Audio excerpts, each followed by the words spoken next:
कभी चुप रहता, कभी तेरा गीत गाता हूँ। सभी मित्रों को प्रणाम। तो आइए शुरुआत करते हैं गुरुदेव के मुर्शिद वाणी दीवाने मुर्शिद की एक गजल से। बहुत ही प्यारा गजल है। कभी चुप रहता, कभी तेरा गीत गाता हूँ, कभी हंसता हूँ, कभी सिसक सिसक जाता हूँ। तो आइए अब इस गजल के जरा अर्थों का अवगाहन करें। बहुत ही प्यारी पंक्तियां, एक भक्त के हृदय की बात है इसमें कि भक्त कैसे महसूस करता है सुमिरन में।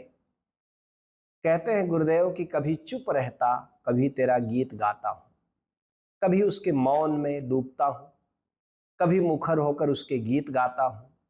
कहते हैं कभी हंसता हूं, कभी सिसक सिसक जाता हूं। भक्त की बड़ी अनोखी दशा होती है। उसके रुदन में भी आनंद होता है, उसके हंसी में तो आनंद होता ही है, क्योंकि हंसी एक बात पर आती है कि इतने निकट था और मैं उसे कैसे भूला रहा, कैसे उसके प्रति विस्मृत किया उसको। और रुदन इसलिए भी आता है कि कितना समय बिता दिया, तब जाना कितना समय गुजर गया, या क्या मेरे इतने भाग्य थे कि मैं उसके सुमिरन में जी सकूं, उसको महसूस कर सकूं, उसको अनुभव कर सकूं। इसलिए भक्तों को दुनिया में, जो संसार में जीने वाले लोग हैं, वो थोड़ा पागल समझते हैं, क्योंकि संसार के लोग बड़े हिसाब किताब से जीते हैं और भक्त का अपना हिसाब किताब है, एक अलग दुनिया है। कहते हैं गुरुदेव जिसने सुमिरन की कला को सीखा, उसको फिर संसार का एक सबसे बड़ा खजाना मिल गया। आनंद गीता में गुरुदेव ने लिखा है कि क्षण भर विसराना उचित नहीं, प्यारे का मधुमय मदिर नाम। क्या एक क्षण के लिए भी उसके इस अनोखे स्वाद देने वाले, मदमस्त करने वाले नाम को भूलना चाहिए? क्षण भर विसराना उचित नहीं, प्यारे का मधुमय मदिर नाम। प्रतिपल आती है मृत्यु निकट, ढलती है जिंदगी सुबह शाम। अब नहीं अन्य कुछ बात करो, बस एक उसी को याद करो। अथ सुमिरन शरणम गच्छामि, भज ओसो शरणम गच्छामि। कहता है गुरुदेव एक उसी की याद करो, उसमें डूबो। सुमिरन परमात्मा से प्रेम है। प्रेम जितने जितने डुबकी खाएंगे उतना उतना और भी गहराई पकड़ता है। इसलिए कहते हैं दूसरी पंक्ति में कि भूलता हूं तो तेरी याद बहुत आती है। कभी क्षण भर के लिए संसार में या कभी बहिर्मुखी चित्त दशा में, कभी क्षण भर के लिए तेरी याद छूट जाती है तो व्याकुलता महसूस होती है। आपने मीराबाई के पद सुने होंगे, विरह के गीत, सहजोबाई के विरह के गीत। भक्तों ने विरह के गीत बहुत गाए हैं और कारण है कि क्षण भर के लिए भी बिसर जाए तो मीराबाई तो कहती है, यो मन मेरो बड़ो हरामी, ज्यो मदमातो हाथी। ये पागल हाथी है मेरा मन। सुमिरन छूट जाए तो फिर मन प्रबल हो जाता है। कहते हैं भूलता हूं तो तेरी याद बहुत आती है, याद रखता हूं तो खुद को ही भूल जाता हूं। और जब तेरे सुमिरन में जीता हूं तो फिर मैं कौन हूं इसका पता ही नहीं चलता। ज्ञानी क्या करते हैं? ज्ञानी आत्मस्मरण की कोशिश रखते हैं कि आत्मस्मरण बनाए रखना चाहिए। और भक्त की एक दिक्कत है कि भक्त जब डूबता है तो लीन हो जाता है। लीनता की दशा, जिसको हम लोग ओशोधारा में कहते हैं ना, लय योग की साधना हम लोग करते हैं। लीनता की स्थिति आ जाती है, संलीनता की स्थिति आ जाती है। और ये दो ही स्थितियां हैं, या तो आप उसमें डूब रहे हैं या उसको भूल गए हैं। आनंद गीता में ही एक छंद में गुरुदेव ने इसको बहुत ही स्पष्ट शब्दों में कहा है कि हो आत्मविस्मरण या सुमिरन। दो ही स्थितियां हैं मन की। मन की दो ही स्थिति है, या तो वो सुमिरन में जिएगा या विस्मरण में जिएगा, या तो स्मरण में जिएगा या विस्मरण में जिएगा। हो आत्मविस्मरण या सुमिरन, दो ही स्थितियां हैं मन की। सुमिरन जागरण सरीखा है और विस्मरण नींद है जीवन की। विस्मरण उसको भूल कर जीना नींद है, बेहोशी है। उसके स्मरण में जीना होश है, जागरण है। कहते हैं हो आत्म विस्मरण या सुमिरन, दो ही स्थितियां है मन की। सुमिरन जागरण सरीखा है, विस्मरण नींद है जीवन की। विस्मरण समान वियोग नहीं, सुमिरन जैसा संयोग नहीं। प्रभु से मिलन का जो सबसे आनंददायी क्षण है वो है सुमिरन, और विस्मरण के समान वियोग नहीं है, विरह नहीं है। अथ सुमिरन शरणम गच्छामि भज ओसो शरणम गच्छामि। ये जो विरह की दशा है यह भी प्रेम की बड़ी गहरी दशा है, और इसी प्रेम को पाने के लिए देखिए ज्ञान का मार्ग जो है वो शुरू में ही अच्छा लगता है, लेकिन एक बार भक्ति का स्वाद लग जाए, सुमिरन का स्वाद लग जाए, प्रेम का स्वाद लग जाए, तो फिर तो बहुत पीछे छूट जाता है ज्ञान, उसकी जरूरत नहीं रह जाती। कहते हैं गुरुदेव कि जब जुदाई थी तो मिलने को हम तड़पते थे। जब बिछड़े थे, एक साधक का जीवन शुरू होता है इस विरह की दशा से कि परमात्मा क्या है, हम उसे कैसे जाने। जब जुदाई थी तो मिलने को हम तड़पते थे, कितने व्याकुल रहते थे साधना के लिए कि कैसे उसका अनुभव हो। और कहते हैं गुरुदेव अब तो हर मिलन से कुछ और सुलग जाता हूं। लेकिन अब मिलन होता है तो ऐसा नहीं है कि मिलन से मैं तृप्त हो जाता हूं, वो विरह की उससे और संपूर्णता से मिलन की आग जो है और सुलग जाती है और भड़क जाती है। ये यही बात ख्याल में रखना है कि अध्यात्म में यात्रा का प्रारंभ है, यात्रा का अंत नहीं है। यात्रा की दिशा है, अंत नहीं है। आपने रहीम साहब का एक दोहा सुना होगा कि ये प्रेम की जो आग है ना, ये बड़ी विचित्र आग है। परमात्मा से जो प्रेम है, गोविंद से जो विरह है, गोविंद से जो लगाव है, वो अनोखी दशा है एक। कहते हैं रहीम साहब कि जे सुलगे ते बुझ गए, बुझे ते सुलगे नाही। संसार में हम लोग देखते हैं दो ही दशा है, किसी चीज को आप जला दीजिए तो एक बार वो जल गया तो राख हो गया, और राख हो गया तो फिर दोबारा आप उसको जला नहीं सकते। लकड़ी है, लकड़ी को आपने जला दिया और लकड़ी अब राख हो गई, अब राख को फिर आग नहीं पकड़ सकती। जे सुलगे ते बुझ गए और बुझे ते सुलगे नाही। लेकिन रहीम कहते हैं रहीमन प्रेम के दाझे बुझ बुझ के सुलगाही। लेकिन ये प्रेम की आग ऐसी है कि बुझ जाती है और फिर भड़कती है, बुझ गई आग फिर से भड़क जाती है, बुझ बुझ के सुलगाही, बार बार बुझ बुझ जाती है और फिर भड़कती है आग। जितना मिलन होता है उससे आग और भड़कती है। कहते हैं गुरुदेव हरि सुमिरन जिस दिन जानोगे, सुनिएगा ये पंक्तियां बड़ी प्यारी है, हरि सुमिरन जिस दिन जानोगे पल भर भी चैन न पाओगे।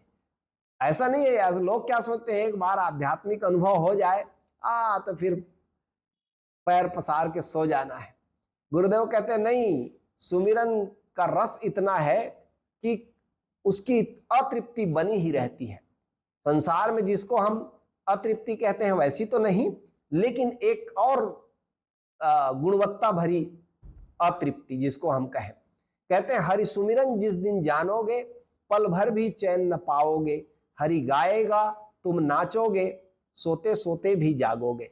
सुनिए ध्यान से, हरि नाचेगा, हरि गाएगा और तुम नाचोगे, सोते सोते भी जागोगे। ये जो अनाहत नाद को सुन करके एक भीतर नृत्य चलता है और नींद में भी जागरण प्रवेश कर जाता है, ये नाद श्रवण की महिमा है। ये नाद गुरु के द्वारा जो नाम का दान दिया गया है, ये उसकी महिमा है। कि कहते हैं गुरुदेव बिन तुलसी आंगन है सुना, साधु हरि भजन बिना सुना। जिसने सुमिरन न किया, जिसने भजन न किया, वह साधु नहीं है। केवल वेशभूषा बदल लेने से कोई साधु थोड़ी हो जाता है। कहते हैं जागरणम शरणम गच्छामि भज ओसो शरणम गच्छामि। बस एक बार सुमिरन का स्वाद जानना है कि कैसे रात और दिन उसके याद में जीना है, उसके स्मरण में जीना है। कहते हैं गुरुदेव कोई कहता है सयाना, कोई दीवाना मुझे, मैं तो हर वक्त तेरा नाम गुनगुनाता हूं। संसार के लोग तो पागल कहेंगे भक्तों को, कोई कहेगा बड़े बुद्धिमान है, बड़े प्रतिभाशाली है, कोई कहता है पागल है। संसार के अपने अपने ढंग है लोगों के, संतों के बारे में कहने का। लेकिन कहते हैं गुरुदेव कि मैं तो हर वक्त तेरा नाम गुनगुनाता हूं, मैं उसमें डूबता हूं। क्योंकि कहते हैं कि मंदिर मस्जिद गिरजे गुरुद्वारे में जिसको जग ढूंढ रहा। कहाँ ढूंढ रहे हैं लोग परमात्मा को? कोई मंदिर में ढूंढ रहा है, कोई मस्जिद में ढूंढ रहा है, कोई गिरजे घर में, कोई गुरुद्वारे में। लोग अपने अपने प्रार्थना के स्थल बनाए हैं, वहां परमात्मा को ढूंढ रहे हैं। मंदिर मस्जिद गिरजे गुरुद्वारे में जिसको जग ढूंढ रहा, मेरे आंगन में नाच रहा, वह पायल, वह अपनी पायल बजा बजा, वह अपने नाद का धुन जो है, गुरुदेव कहते हैं वो उसकी पायल की धुन है। वो मेरे हृदय रूपी आंगन में नाच रहा है। मंदिर मस्जिद गिरजे गुरुद्वारे में जिसको जग ढूंढ रहा, मेरे आंगन में नाच रहा वह अपनी पायल बजा बजा।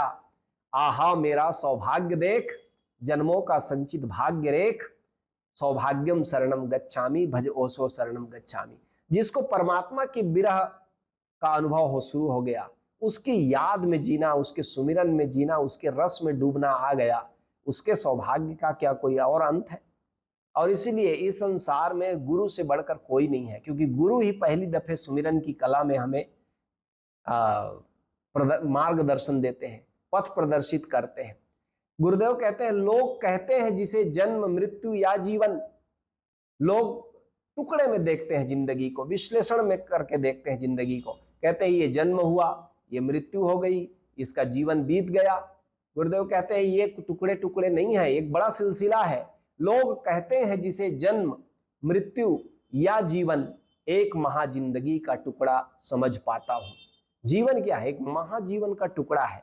ऐसा नहीं है कि जिस दिन आप माँ के गर्भ से पैदा हुए उसी दिन से प्रारंभ है, उसके पीछे भी बड़ी लंबी श्रृंखला है, लंबा सिलसिला है। उसके बाद भी, मृत्यु के बाद भी जीवन समाप्त नहीं हो जाता, एक बड़ी लंबी श्रृंखला है, बड़ी लंबी अनंत श्रृंखला है जिसका कोई अंत नहीं आता। इसलिए जीवन को, जन्म को, मृत्यु को काट काट के टुकड़े टुकड़े में नहीं देखना चाहिए। ओशो तो कहते भी हैं इस बात को कि जो व्यक्ति विश्लेषणात्मक दृष्टि रखता है, चीजों को तोड़ कर देखता है, वो अपने जीवन में दुख का इंतजाम करता है। जब आप चीजों को, अस्तित्व को टुकड़े टुकड़े में देखेंगे, विश्लेषण कर करके देखेंगे, विज्ञान की यही दृष्टि है, विज्ञान विश्लेषण कर करके देखता है और विज्ञान सिवाय दुख के कुछ नहीं देता। और धर्म की पद्धति क्या है? धर्म की पद्धति संश्लेषणात्मक है, जोड़ कर देखता है, इकट्ठा देखता है। उसी इकट्ठा को भक्तों ने परमात्मा कहा है।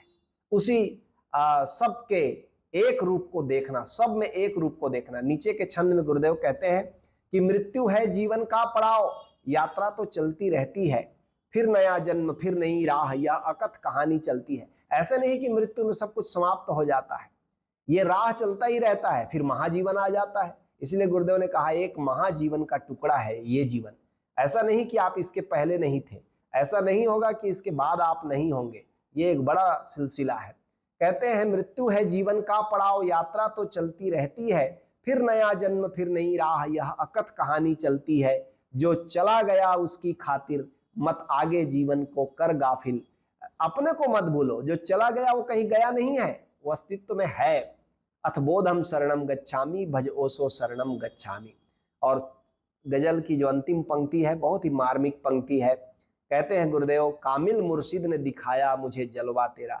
हे प्रभु, तेरे जलवे को तो मैं देखा नहीं था, लेकिन मेरे पूर्ण गुरु ने तुम्हारा जलवा दिखा दिया। यही कबीर साहब भी कहते हैं, अल्लाह अलख न लखिया जाई, गुरु गुरु दीना मीठा। कहते हैं अल्लाह तो अलग है, दिखाई नहीं पड़ता, लेकिन मेरे गुरु ने टेक्निक दिया, मेरे गुरु ने विधि बताया कि अल्लाह को देखने का, परमात्मा को देखने का तरीका क्या है।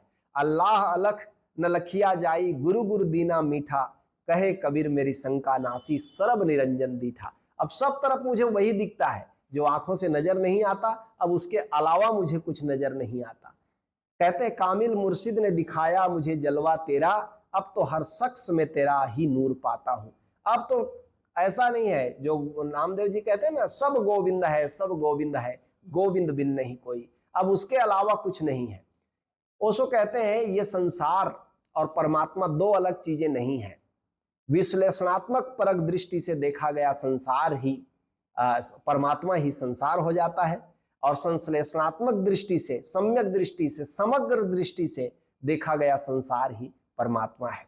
और उसके प्रेम में जीना ही भक्ति है, उसके प्रेम में ही जीना महाआनंद है, परम प्रेम है। उसके लिए कोई शब्द हम नहीं कह सकते।